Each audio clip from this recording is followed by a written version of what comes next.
Hi everyone, it's Jeff here from Avada. Welcome back to the channel. Today we're looking at how to create a WooCommerce thank you page. By the end of this video, you'll know how to build one and customize the information shown to customers after checkout. If you find this helpful, don't forget to like and subscribe, and click the bell icon to stay up to date with all new Avada videos. Alright, let's jump in. The WooCommerce thank you page in Avada is controlled through an Avada layout assigned to the WooCommerce thank you page condition.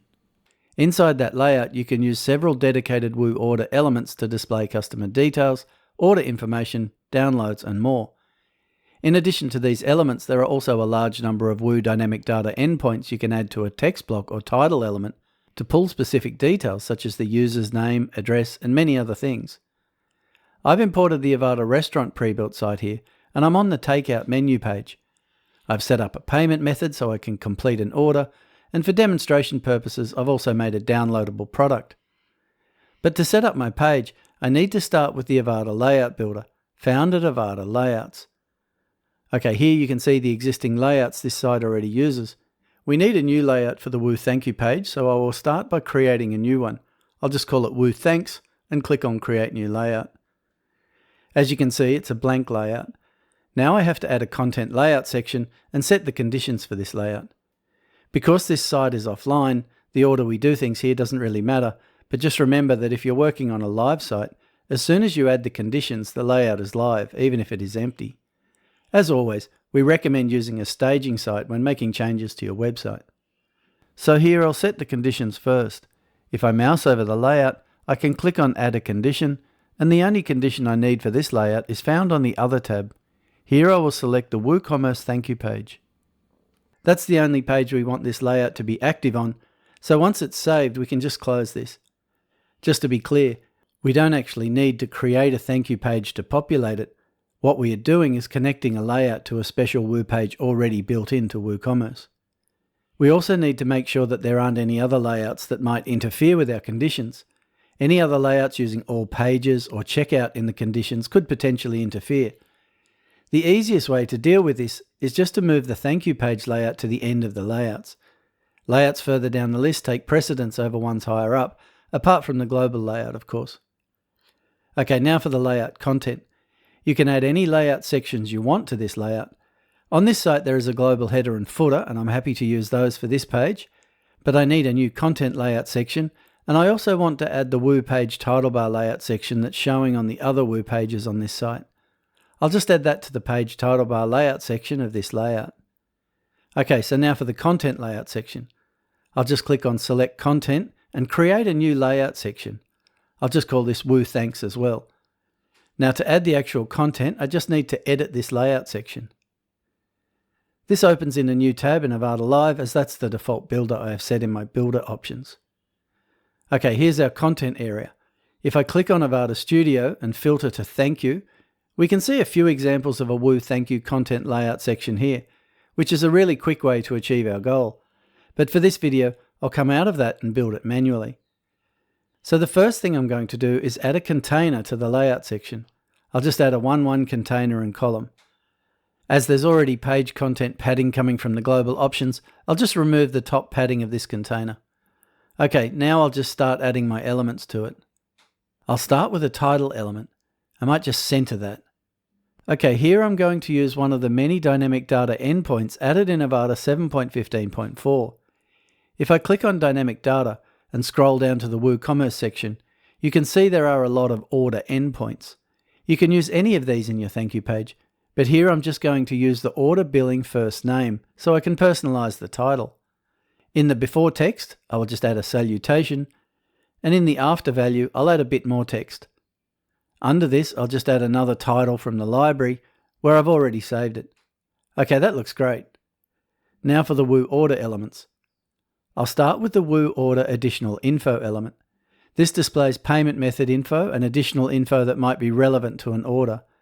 In some cases this might be empty, but it's a good idea to add it in case there is any additional info. This will depend on your setup, products, and possibly even extra Woo plugins. Next, I'll add the Woo order customer details. This displays both the billing and the shipping address of the user, or just the billing address with digital products. As you can see on the Design tab, there is full typography control with this element. I'm happy with the typography as it is, but I might just add a 50 pixel top and bottom margin to this element to space it out a bit. Next, I'll add the Woo Order Details element. As you can see here in the element, you can control what is displayed with this element by dragging unwanted items down to the disabled section. There's also a failed order message field, and if we look at the description, this tells us we can click the preview button here to see how this will look. This displays the default WooCommerce message, but if you want to personalize it, you can do it with this option. I might just add my own message here. And we get a quick preview of what that will look like. Again, on the Design tab are full typography options for the various sections, including the default buttons in the failure message.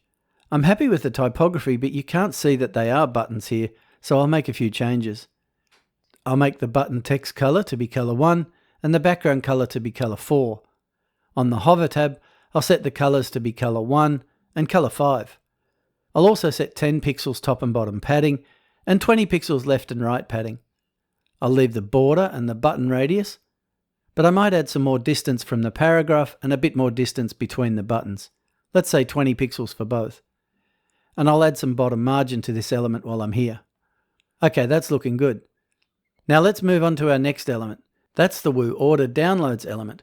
You only need this if you have downloadable products and want to show details about how many downloads are remaining and when they expire, etc. Alternatively, there is an option in the Woo Order Table element to display the links for downloadable products. For my example, I don't really need the Woo Order Downloads element, so I'll delete that and add the Woo Order Table element instead. As we can see, this first option is set to yes, which will display download links in the table. With this element, there are full design and animation options, and here I might just set the heading cell typography to the headings global typography set and override the font back to 31 pixels to match the title with the one above. A little caveat here about downloadable products. Because they can be downloaded, they will only display on the front-end thank you page if the order status is processing. The default WooCommerce status is on hold, but with certain payment methods and products, payment gateways will automatically change this to processing. And that's my layout section. I'll save this, and now let's go back to the shop page. Okay, so now it's time to order. I think I'll have some California wraps, a peach and carrot salad, and down in the desserts I'll add a chocolate ball on cake. Under this is the downloadable product I added, a collection of recipes, and it's free, so I'll have that as well. Okay, so now let's head to the cart. We can see our items in the cart and shipping and cart details. There's even free shipping to my address. Now before I place my order, I have a secret coupon code to add here that gives me 100% off. Nice. I'll just click on proceed to checkout so we can finalize this order. Okay, time to place my order. Okay, so my order went through and here we are on our newly created thank you page. It's using the checkout page title bar, and under that is the content from our content layout section. There's our customized and animated titles and the Woo Order elements under that. There's nothing showing directly under the title, so that means there isn't any additional information for this particular order. Under this are my billing and shipping details, then there's the Woo Order details, and at the bottom is the Woo Order table with the products I ordered and a link for the downloadable product. Okay, that was easy. I wonder how long the delivery will take. I might just download those recipes while I wait. And that's it for this video. If you found it helpful, make sure you subscribe to the channel for more Avada tutorials and deep dives. And if you have any questions or need help, feel free to create a support ticket. Our team is always ready to help. As always, thank you for choosing Avada.